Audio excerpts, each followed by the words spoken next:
Struggler Ananya Pandey, star kid Aryan Khan, चाय बेचने वाले प्रधानमंत्री, कंट्रोवर्सी में रहने वाले हिंदू मुसलमान और जरूरत से ज्यादा इंटरप्रेट करने वाले बीजेपी के नेता, इन सभी न्यूज अपडेट्स के बारे में आज मैं आपसे डिटेल में बात करूंगा। लेकिन उसके पहले आप सभी को मेरा नमस्कार, मेरा नाम है देवेश सिंह। समाचार 2.0 में आप सभी का स्वागत है। चलिए तो आज की न्यूज अपडेट्स की शुरुआत करते हैं हमारी स्ट्रगल करने वाली अनन्या पांडे के बारे में, जो स्ट्रगल करते करते एनसीबी के डिपार्टमेंट के पास भी पहुंच गई अपने पापा के साथ, जहां पर एनसीबी वालों ने उनसे सवाल पूछे कि क्या आपने आर्यन खान को ड्रग्स सप्लाई किए, क्योंकि कुछ बातें रिकॉर्डेड हैं, ऑन रिकॉर्ड है, जहां पर वो ड्रग्स के बारे में आर्यन खान से बात करती हुई नजर आ रही है, जिसका जवाब देते हुए अनन्या पांडे ने बोला कि I was just joking. Ananya Pandey के पापा का डायलॉग है, वही डायलॉग उन्होंने एनसीबी डिपार्टमेंट वालों के पास जाके चिपका दिया। इस बात में कितनी सच्चाई है, कितनी सच्चाई नहीं है, ये जज करना हमारा काम नहीं है। हमारा काम आप तक सिर्फ ये पहुंचाना है कि आखिर वहां पर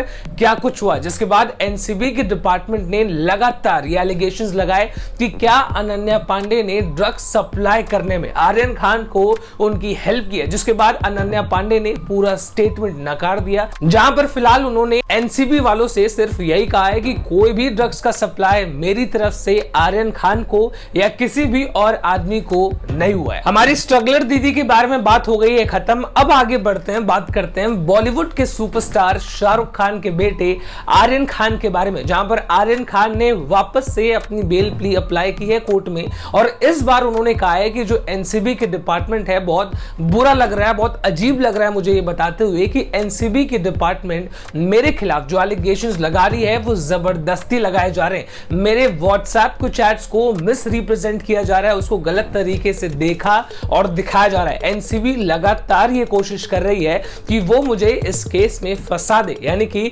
डायरेक्टली इन बातों को नहीं कहा गया है कि वो मुझे फंसाना चाहते हैं, लेकिन जिन वर्ड्स का इस्तेमाल किया गया है कि मुझे एनसीबी इस पूरे ड्रग्स केस में गलत तरीके से इंप्लीकेट करने की कोशिश कर रही है, यानी कि इसका मतलब यही है कि एनसीबी डिपार्टमेंट के ऊपर वो लगातार अब एलिगेशंस लगा रहे हैं कि जबरदस्ती इस केस में मुझे फंसाया जा रहा है। इस बात को लेकर फिर से बेल की दाखिली की गई है 2 अक्टूबर का दिन, और आज 23 अक्टूबर का दिन। देखने वाली बात यह होती है कि अब और कितने दिन या क्या इस महीने भी आर्यन खान को जेल में बिताना पड़ेगा।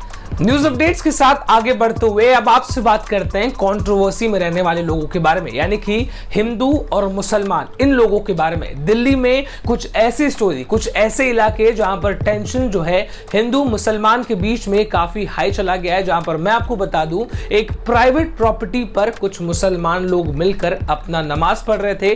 तभी उस इलाके में कई सारे लोग आते हैं, वहां से गुजरते हैं। इसमें बताया जा रहा है कि बजरंग दल के भी लोग मौजूद थे और वो जय श्री राम के नारे लगाने लगे, यानी कि एक दूसरे को पोक करने की कोशिश की जा रही है। जिसके बाद इस पूरे इलाके में टेंशंस काफी ज्यादा हाई अलर्ट पर चली गई है, और हाई अलर्ट पर चली गई है दिल्ली की पुलिस। अब आपसे बात करते हैं मुंबई में स्थित एक 60 माले की बिल्डिंग के बारे में, जहां पर 19वें फ्लोर पर आग लग जाती है। लाल बाग में यह बिल्डिंग थी। आग लगने की वजह से अभी तक जो मेरे पास रिपोर्ट्स हैं उनके हिसाब से एक आदमी की जान जा चुकी है, कई सारे लोग बुरे तरीके से घायल हैं। मौके पर 14 फायर ब्रिगेड्स मौजूद थे, लेकिन ये एक आदमी जो मर गया वो अपनी बिल्डिंग से कूद जाता है, जिसके बाद उसको तुरंत केम हॉस्पिटल ले जाया जाता है। वो डर के मारे बिल्डिंग से कूद जाता है, पैनिक होकर। केम हॉस्पिटल पहुंचते ही हॉस्पिटल का स्टाफ डिक्लेयर कर देता है कि वो पहले से ही मर चुका है। इस पूरे मामले पर आगे बढ़ते हुए मैं एक वीडियो आपको दिखाता हूं।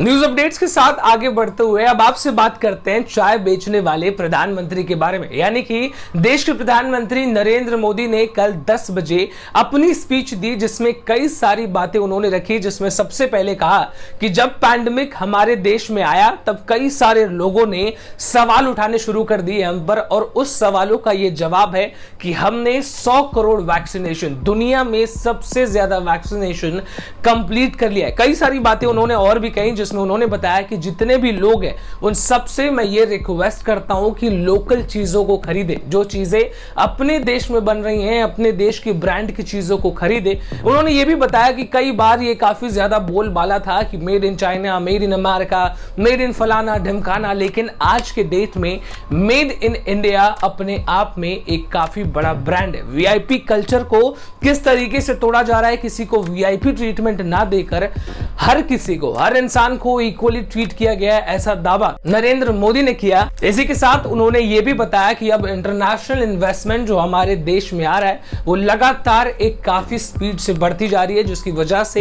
हिंदुस्तान में कई सारे यूज के लिए जो नौकरियां हैं, जो एम्प्लॉयमेंट है, उसका रेट भी एक नेक्स्ट लेवल की स्पीड से बढ़ता जा रहा है। इसी के साथ आज की आखिरी न्यूज अपडेट आपके लिए कवर करते हैं, जहां पर आपसे बात करेंगे बीजेपी के कुछ मनचले नेताओं के बारे में, जहां पर कुछ वो कह देते हैं जिस बात की कोई सेंस नहीं बनती। मैं आपसे बताना चाहता हूं, उत्तर प्रदेश में बीजेपी के एक नेता कह देते हैं कि हिंदुस्तान में 95% लोगों को पेट्रोल की जरूरत ही नहीं है, क्योंकि कौन कार चला रहा है, किसी को भी पेट्रोल की हिंदुस्तान में जरूरत नहीं है। बस 5% ऐसे लोग हैं जिनको पेट्रोल की जरूरत है, और उनके लिए पेट्रोल के दाम 112 रुपए हो जाए या 1112 रुपए हो जाए, उनको कोई फर्क नहीं पड़ता।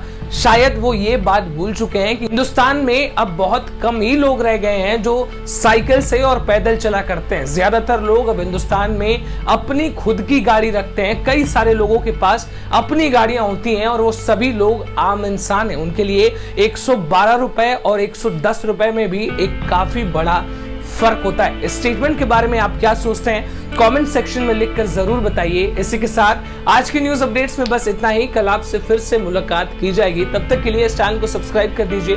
अपना ख्याल रखिए। This is me Devesh Singh signing off. जय हिंद।